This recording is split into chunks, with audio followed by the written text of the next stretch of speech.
আসসালামু আলাইকুম, কেমন আছেন সবাই? আশা করি আপনারা অনেক বেশি ভালো আছেন। আলহামদুলিল্লাহ আমরাও ভালো আছি। আজকে ইফতারিতে আমাদের এটা ছিল আয়োজন। তো চিকেনটাকে আমি ভালো মতো ধুয়ে কেচে নিয়েছি, যাতে মাংসের ভিতরে মশলাটা ভালো মতো প্রবেশ করতে পারে। তো আজকে আমাদের ইফতার এটাই ছিল। আমি এখন লবণ মাখিয়ে নিচ্ছি। আমি এক এক করে সমস্ত মশলাগুলো দিব। তবে এই রান্নাটার কী নাম হবে বা এই রেসিপিটার কী নাম হবে সেটা আমি এখনও বলতে পারছি না। এটা আমি আমার মনের মতো করে রান্না করেছি, তবে খেতে কিন্তু দারুণ হয়েছিল। আপনারাও খেতে পারেন। আমি এখানে প্রথমে দিয়ে দিচ্ছি আদা পেস্ট, আর এখন দিয়ে দিলাম রসুন পেস্ট পরিমাণ মতো। যেহেতু মুরগির মাংসে রসুনের পরিমাণ একটু বেশি লাগে, তা আমি সেই অনুযায়ী দিয়েছি। এখন দিয়ে দিচ্ছি পেঁয়াজ বাটা, একটু বেশি করে দিয়ে আমি গ্রেভি করব, তাই বাটাটা একটু বেশি দিয়েছি। এখন দিয়ে দিচ্ছি এখানে ধনিয়া গুঁড়ো, এখন দিয়ে দিব জিরার গুঁড়ো। এক এক করে সবগুলো মশলা আমি এখানে দিয়ে দিচ্ছি। দিয়ে দিয়েছিলাম গরম মশলার গুঁড়ো এটা, আর এখন দিয়ে দিচ্ছি মরিচের গুঁড়ো। ঝালটা আপনারা দিতে পারেন পরিমাণ মতো, যদি আপনারা খেতে চান। আমি এখানে হলুদ গুঁড়োটা ব্যবহার করেছি কালারটা আসার জন্য। তা দিয়েছিলাম সরিষা তেল। এই সরিষার তেলে কিন্তু একটা ফ্লেভার আসে, তাই এটা দিতেই হবে। আর দিয়েছি সয়ার সস। সয়ার সস না দিলে কিন্তু নয়, সয়ার সস দিতে হবে। আর টক দই ছিল। তো সবগুলো উপকরণ আমি এখন দিয়ে দিলাম।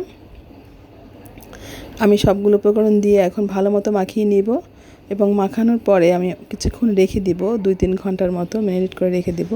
তো আমাকে ভালো মতো মাখাতে হবে, একটু সময় নিয়ে, একদম অনেক সময় নিয়ে মাখাতে হবে এটাকে। তো প্রতিটা মশলা যেন মাংসের ভিতরে প্রবেশ করতে পারে না, রান্নার পরে দেখা যাবে সাদা হয়ে আছে, খেতে ভালো লাগছে না। তার জন্য একটু ভালো মতো মাখাতে হবে। তো আমি একটু সময় নিয়ে মাখাচ্ছি। আমার এক মাখানো শেষ। এখন আমি এটাকে রেখে দিব 3 ঘন্টার মতো। তো আমি এখন রেখে দিয়েছি, তারপরে আবার রান্নাঘরে যাব, তখন আমি ভিডিওটা দেখাবো। এই যে আমি এখন এটাকে দিয়েছি প্রেসার কুকারে দিয়ে একটু 4-5টার মতো আমি এখানে হুইসেল দেব। আমার হয়ে গেছে। এখন আমি এটাকে নামিয়ে আবার আমার সেই আগের কাজের জায়গায় যাচ্ছি। এখন আমি এখানে তেল দিয়েছি, তেলের ভিতরে পেঁয়াজ দিয়ে দিলাম। পেঁয়াজটা হালকা ব্রাউন কালার করে নিব। আর এই মুরগিতে কিন্তু অবশ্যই পেঁয়াজ বেরেস্তা করে দিলে এটা হালকা ভালো একটা ফ্লেভার আসে, খেতে খুব ভালো লাগে। তো আমি এখানে সেই চিকেনগুলো আমি এখানে দিয়ে দিব। যে প্রতিটা চিকেনের পিস আমি এখন দিয়ে দিচ্ছি, তেলের ভিতরে একটু ভেজে নেব। এপিট ওপিট করে ভাজতে হবে, যাতে একটু পোড়া পোড়া ভাব আসে, এবং ভালো একটা ফ্লেভারও কিন্তু আসবে রান্নার পরে। আমি ঢেকেও দিয়েছি আবার। তো এটা খুব বেশিক্ষণ রাখবো না। এই যে আমার ভাজাটা হয়ে গেছে, এর মধ্যে আমি 2বার নেড়ে দিয়েছিলাম।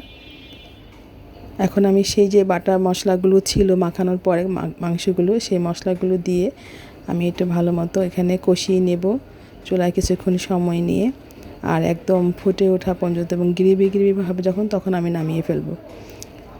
তো এই হচ্ছে আমার এই রান্নার রেসিপি। এটা কিন্তু রুটি, ভাত, পরোটা দিয়ে খেতে খুব দারুণ লাগে। তো আমরা আজকে রুটি দিয়ে এটা খাবো, চিন্তাভাবনা আমাদের এরকমই আছে। তো এই যে উল্টিয়ে দিচ্ছি, এখন আমি একটু ঢেকে দেব। রমজানে কিন্তু একই রকমের খাবার প্রতিদিন ভালো লাগে না, মাঝে মাঝে চেঞ্জ করতে হয়, পরিবর্তনটা খুব দরকার খাবারের মাঝে। তো এই যে আমি এখন এটা দেখেন বলক এসে পড়েছে। এই যে এখন একদম রান্নাটা প্রায় শেষের দিকে। আমরা এখানে ধনেপাতা কুচি ব্যবহার করেছি। ধনেপাতা কুচি ব্যবহার করে ঢেকে দেব, তারপর নামিয়ে এটা পরিবেশন করব ইফতারের সময়। তো সকলের জন্য রইল দোয়া, শুভকামনা। আমার জন্য দোয়া করবেন সকলে। আবার দেখা হবে নতুন কোনো ভিডিওতে। যদি ভালো লেগে থাকে অবশ্যই ভিডিওতে লাইক দিবেন, শেয়ার করবেন, কমেন্টস করবেন। খুব তাড়াতাড়ি কথা বলেছি, আমার আসলে ঠান্ডা লেগেছে। তো আজ এই পর্যন্তই। আবার দেখা হবে নতুন কোনো ভিডিওতে। টাটা, বাই বাই, আল্লাহ হাফেজ।